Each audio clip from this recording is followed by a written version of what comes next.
Stuart was only 7 years old when his life changed forever. His parents were everything to him, until that one tragic morning, when a car crash took them both. Just like that, his world turned silent. No mother's hug. No father's voice. Just emptiness. An old, poor man in the village, named Babu, took him in. Babu had nothing, no job, no steady food, no education, but he had a heart. He gave Stuart shelter, and the little food he found, he shared. But life wasn't kind. If they had lunch, they would skip supper. If they had supper, there was no breakfast. School was a dream they couldn't afford. Yet Stuart never gave up. He learned by watching, by listening, by dreaming. When Stuart turned 25, everything changed. A rich man in the village named Ben needed a cleaner. Stuart got the job. It was hard work, but he was thankful. Every day he swept floors, scrubbed bathrooms, and served tea, but he did it with pride and dignity. Ben's daughters, Sarah, Jessica, and Helen, lived in Australia but returned home one summer for a visit. Among them, Helen, the youngest, was different. Kind, observant, and full of compassion. One day, she saw Stuart cleaning the garden, and something sparked. Days turned into smiles. Smiles turned into conversations. Conversations turned into something deeper. They fell in love. When Ben found out his daughter was seeing the cleaner, he was furious. This boy? He's just a cleaner. A nobody. Ben shouted. Stuart was fired that same day. Heartbroken, he walked back to the little home where Babu waited, disappointed and afraid.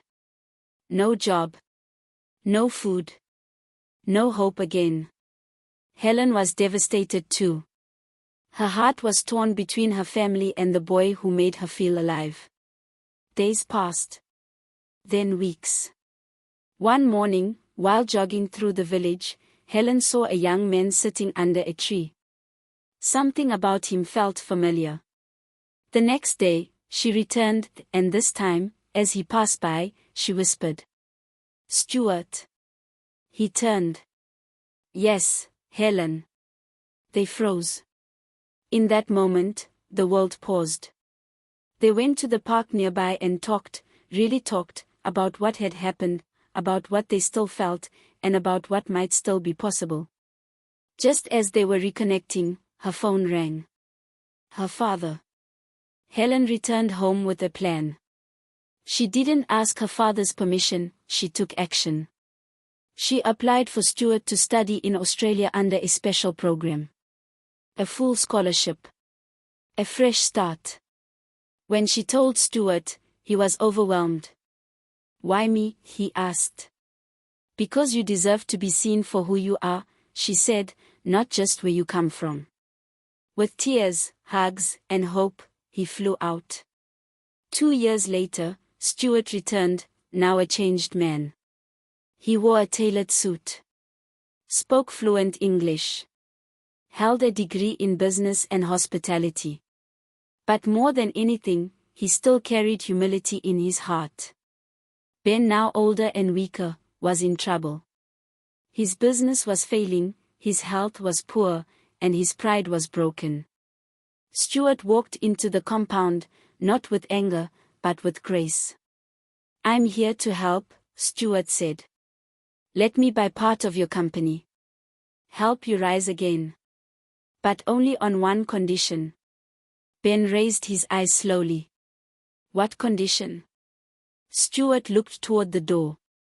Helen stood there smiling. "Let me marry your daughter." They were married under the same mango tree where Stuart once sat, hungry and hopeless.